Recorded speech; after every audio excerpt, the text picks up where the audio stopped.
आज ମୁଁ ରାମ ଅଛି ତମର ହବା ଦରକାର ନାହିଁ ତମ ନା ଖାଲି ରାମ ନୁହଁ ତମେ ସତରେ ପ୍ରେମିୟର ରାମଚନ୍ଦ୍ର ରାମ ତତେ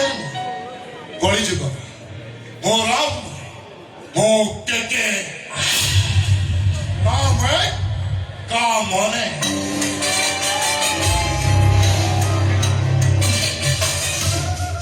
ଏ ଅଭଦ୍ର ତମର ତ ସାହସ କରିଦେଲା କଣ ମୁଁ ମହାନଦୀକୁ ଯାଉଛି ନା କଣ ସାହସ କରିବି ପେନସନ ଟଙ୍କାଟା ତମ ପଛପଟେ ଦେଲେ ହାତ ଟିକେ ହକ୍ କରୁଛି ମାନେ କୁଣ୍ଡେଇଛି ତମକୁ କଣ ଭଲ ଲାଗିଲାନି ଏ ଅଭଦ୍ର ଜମା ସେତେ ବାଟ ଯାଉନି ମୋ ସୁନା ପିଲା ତ ଅଭଦ୍ର କଣ ଅସୁବିଧା ହେଲା ମୁଁ ଯେମିତି ତମକୁ କୁଣ୍ଡେଇଛି ତମକୁ ଯେମିତି ଭାବୁଛ ମୁଁ ତମକୁ ପଇସା ୟୁଜ କର ତମେ ତମ ଔକାତ ଭୁଲି ଯାଉଛ ତମେ ଭୁଲି ଯାଉଛ ତମେ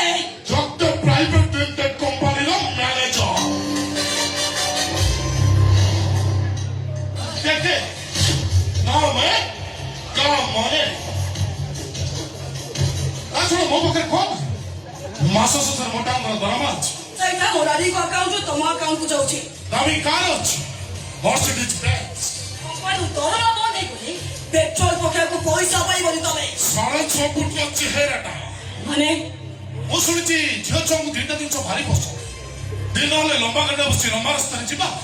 ଆଉ ରାତି ହେଲେ ଲମ୍ବା ଚଉଡ଼ା ଟଙ୍କା ଦେଖି ତାଙ୍କ ଛାତି ଉପରେ ଚାକି ଚୁକି ଶୋଇବା ତା ଛଡା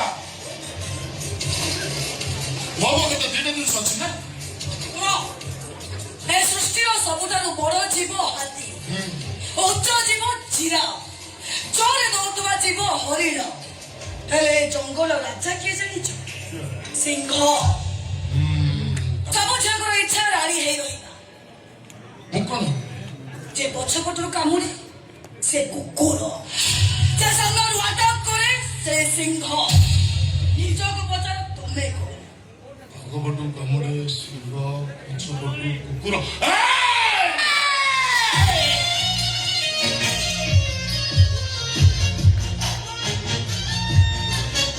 ଆଉ ଥରେ ଯଦି ଏମିତି ଭୁଲ କର ତମ ଚାକିରି ତ ଯିବ ତମେ ଜେଲ ଯିବ ଚାଲିଯାଅ ମୋ ସାମ୍ନାରୁ ଓକେ ଏହାର ଶୁଣ ତମ କହୁଛି ଶୁଣ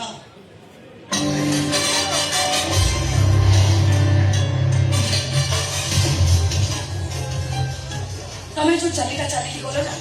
ମତେ ଭାରି ଭଲ ଲାଗିଲା ମୁଁ ତ ପସନ୍ଦ ହେଲେ ଚାଲି ପସନ୍ଦ କଣ କଣ କହୁଥିଲ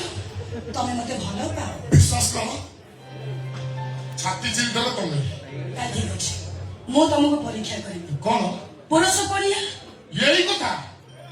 ଭଲ ଲୋକ ନାହାନ୍ତି ଡିସେମ୍ବର 14 ମୋ ପିଏ ରସ ପାଖରେ ମୁଁ ପରୀକ୍ଷା ଦେଇ ସାରିଛି ତା ପାଖରେ ମୋ ମର୍ତ୍ତା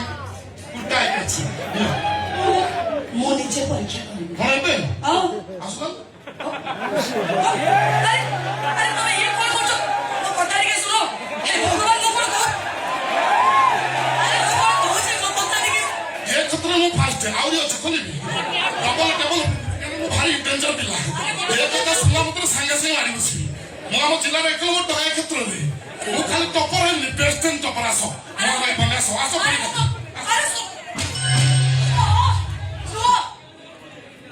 ତମ ପୁରୁଷ ପଣିଆ ଉପରେ ତମର ଯଦି ଏତେ ଅଧିକାର ତମ ମର୍ଦ୍ଦାଙ୍କ ଉପରେ ତମର ଏତେ ବିଶ୍ୱାସ ପୁରା ଅଲଗା ଟେକ୍ସି ମେ ପହଞ୍ଚୁ ହଉ ଠିକ ଅଛି ତାହେଲେ ତମକୁ ଗୋଟେ ଝିଅକୁ ପଟେଇବାକୁ ହବ ସେ ଝିଅକୁ ଖାଲି ପଟେଇଲେ ହବ ତା ଦେହ ଉପରେ ତା ନାରୀତ୍ୱ ଉପରେ ତମ ପୁରୁଷ ପଣିଆକୁ ଜାହିର କରିବାକୁ ହବ ତାପରେ ଜାଣିବି ତମେ ପ୍ରକୃତ ପୁରୁଷ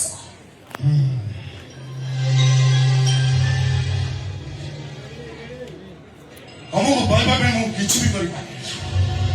ମୋ ଲାଷ୍ଟ ଡାଇଲଗଟା ମନେ ରହିଲା ତ ହେଇପାରେ ସେଟା ରୋମାନ୍ସ